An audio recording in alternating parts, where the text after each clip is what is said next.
For 2.5 years, two Essex Probate and Family Court judges, John C. Stevens and Peter C. DeGangi, were handling cases which were dismissed and pending on appeal.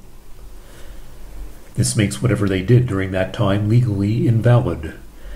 Once a case is dismissed and the dismissal is appealed, the trial court loses jurisdiction over the matters pending on appeal, because at this point the appeals court takes charge of the matter. So, why would the probate court judges continue to handle the matters which they did not have the right to handle? The reason is simple: money, a jackpot for the lawyers involved and a token of appreciation for the judges, who made the trick work. With Judge DeGangi's blessing, in September 2004, the lawyers who managed to pull the trick got to divide among themselves at least $516,000. How did they do that? They instructed several financial institutions to liquidate several bank accounts belonging to 3 private individuals who did not owe any money to anybody. Nevertheless, they lost $516,000 in cash and millions of dollars in unrealized income. Instead of enjoying the fruits of their professional careers, they spent years fighting a cruel litigation fabricated by a group of lawyers and 3 state court judges. As in any such scheme, somebody had to receive the stolen goods in a legal-looking way. This required a decision about who should be a court-appointed receiver.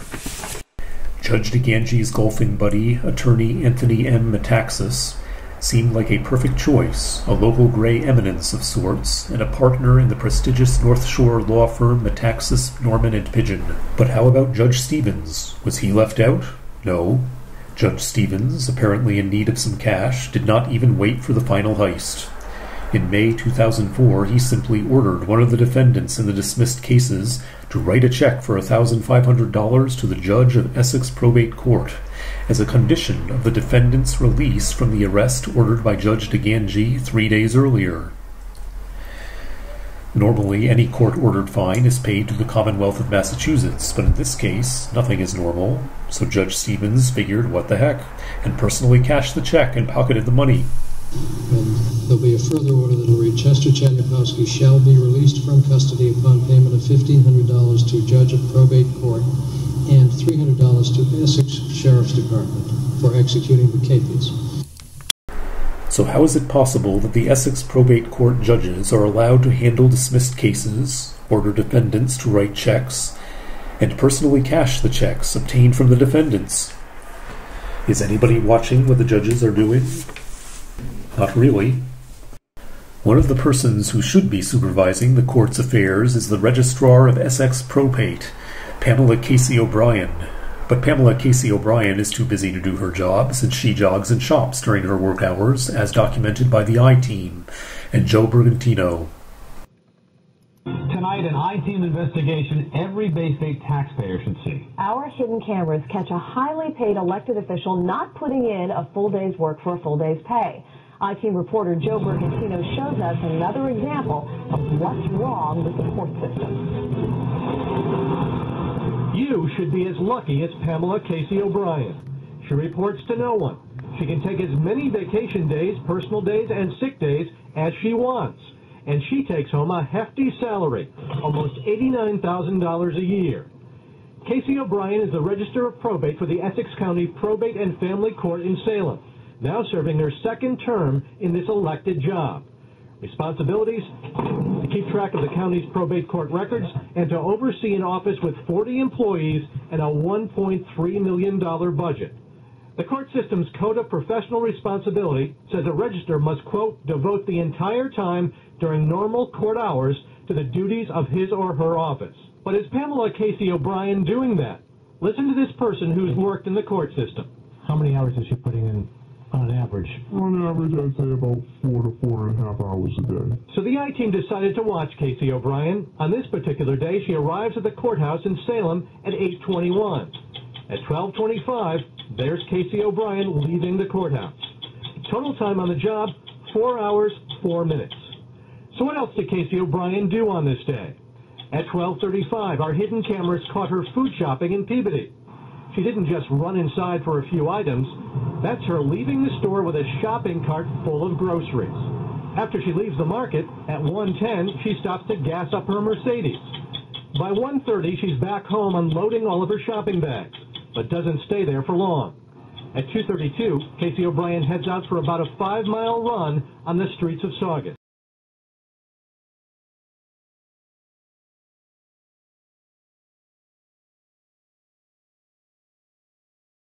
What we saw, the I-Team tracked O'Brien's work habits for several days over several weeks. We never saw her put in a full day's work for a full day.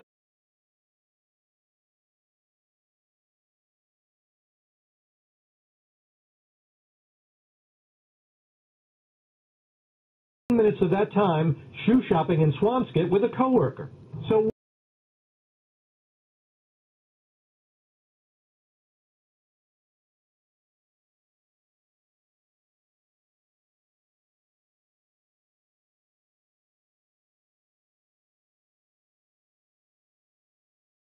you watched her shopping, running. Remember that? I run during the day during my lunch, and I may shop during my lunch. Well, on that day you only worked 4 hours. Here's my card. We'll talk about it then. Tomorrow morning I'll be there at 8 o'clock. Will you answer our questions, though? Just as I always am every day, 8 o'clock.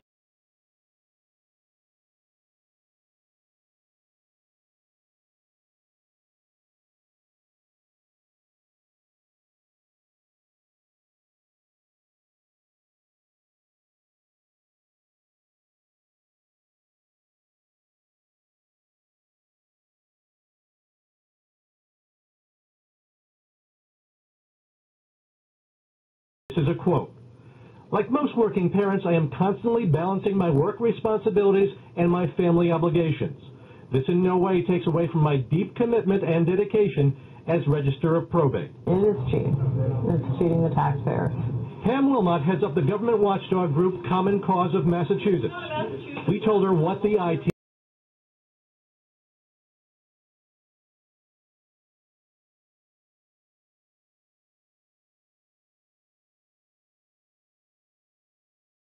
professional responsibility.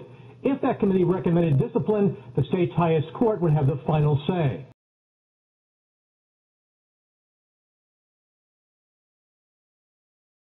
Don't expect our legislature to change that anytime soon. For politicians in Massachusetts, being Register of Probate is like going to heaven without dying, and they want to keep it that way. I'm I-Team reporter Joe Bergantino, CBS 4 News. Despite the public exposure, a year after the I-Team piece was aired, Pamela Casey O'Brien is still enjoying the perks of her position. Mysteriously, judges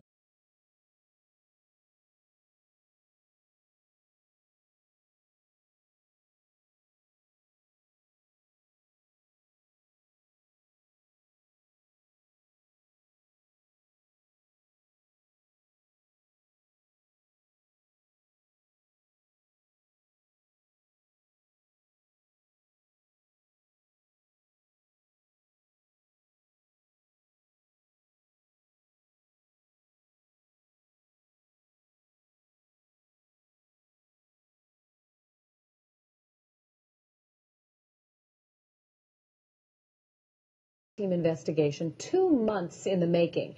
Our hidden cameras caught judges goofing off on your dime. I-Team reporter Joe Bergantino shows you what these judges were doing while on the clock and how they almost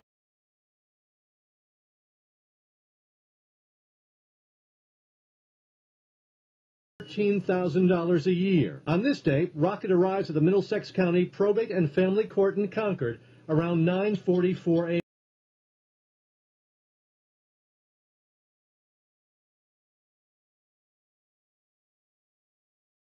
13 minutes. What are Judge Rocket's hours supposed to be? Listen to one of the Chief Justices in charge of all state courts. You must be at the court basically before 9, by 9, and not leave before 4:30. So what else did Rocket do that day? By 11:30,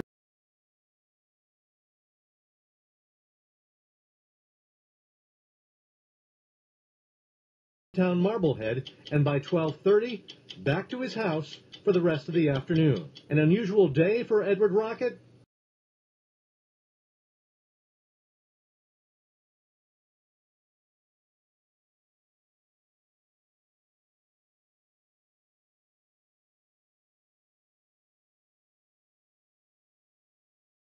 days, about 3.5 hours a day, and that's including an hour for lunch. Judge Rocket, I'd like to talk to you about your work habits, sir. Watch you for several days. One day you didn't work at all. One day you worked for an hour. Another day 4 hours, 5 hours. Never worked a full day. Well, I Why is disagree with that? you. No, we have the videotape to prove it, sir. No, Why you?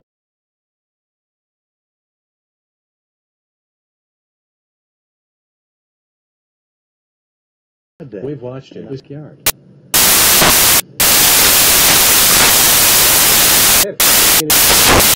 Why won't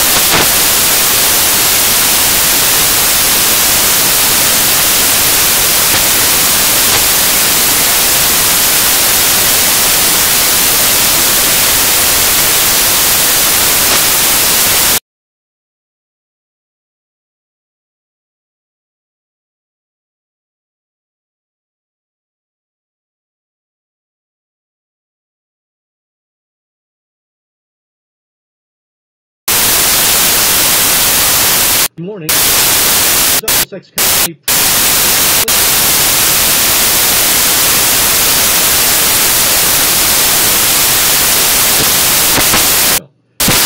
The film.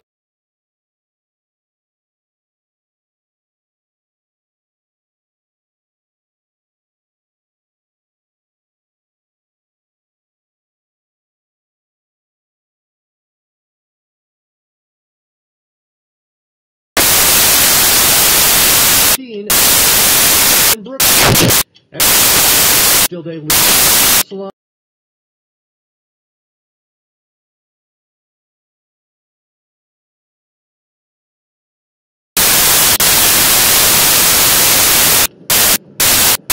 I believe I am.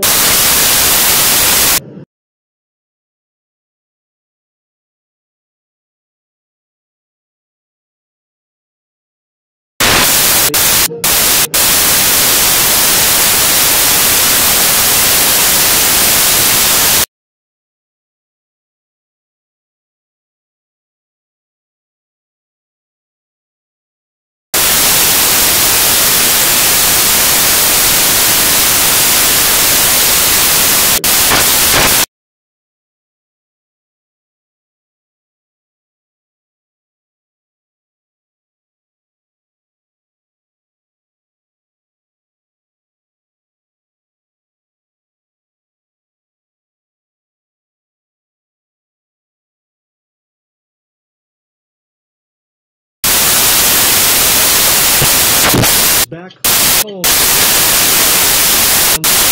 Look how much you're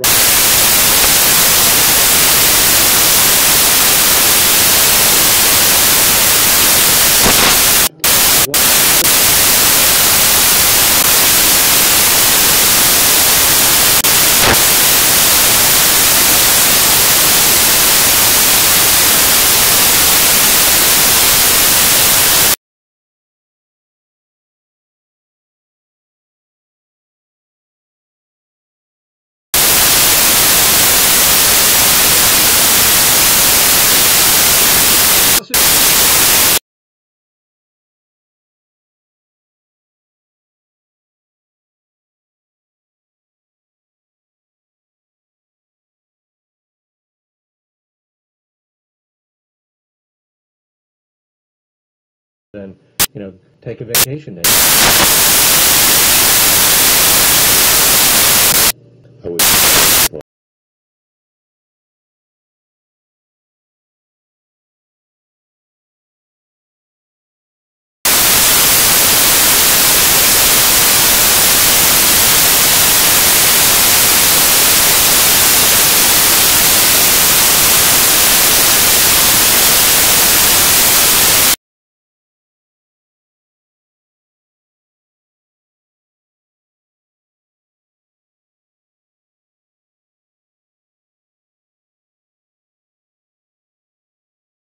Still be more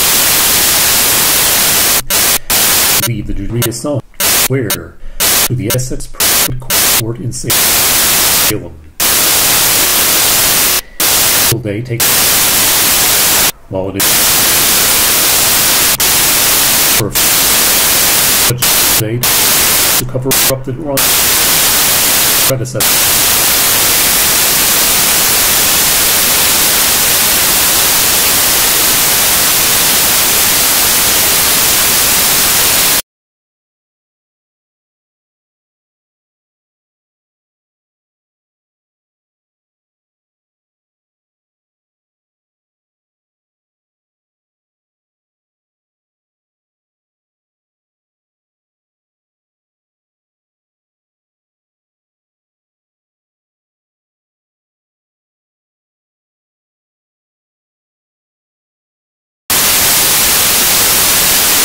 Investment advisor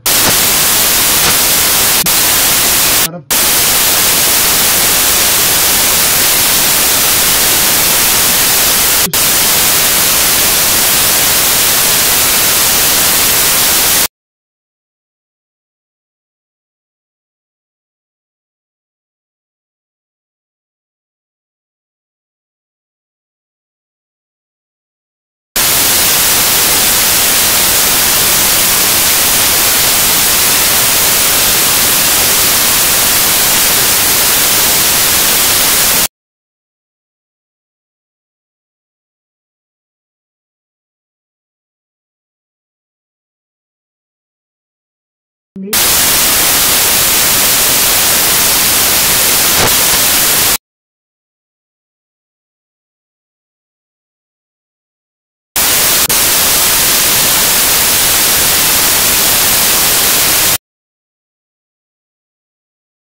He did not respond to our repeated requests for an interview.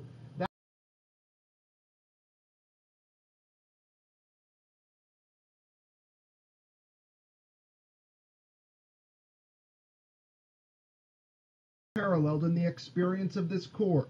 When he sentenced Goldings in 2002, he said, "This is one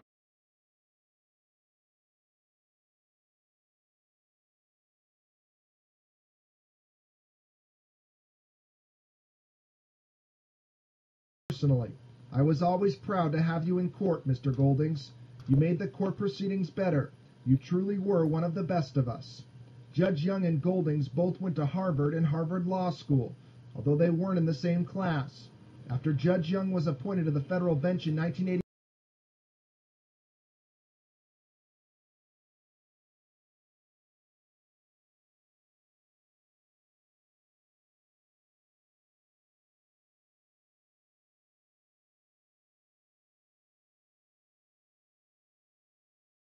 does his personal feelings that he had for Mr. Goldings impact his decision?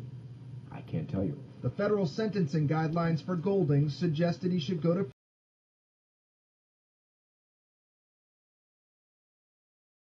but also filed a motion allowing Judge Young to depart from the guidelines based on Goldings providing substantial assistance to the government.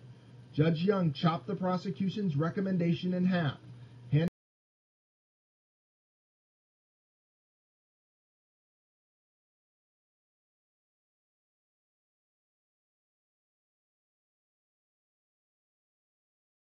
Yes, we were pleased with the decision. It could have been a lot worse, and we were not unhappy. what Judge Young did. But Janice Indeck is still unhappy. I don't know anything about the law, but it seems to me that 3 years was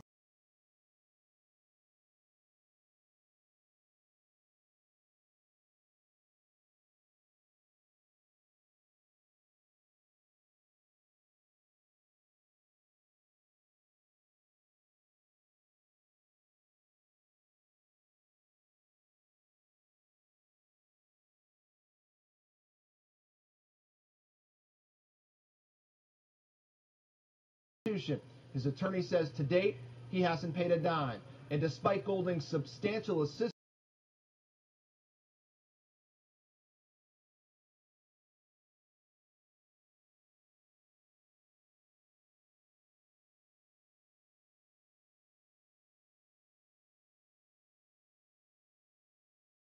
for Fox Undercover. Incidentally, Morris Golding is not the only Massachusetts court officer for whom Judge William Young is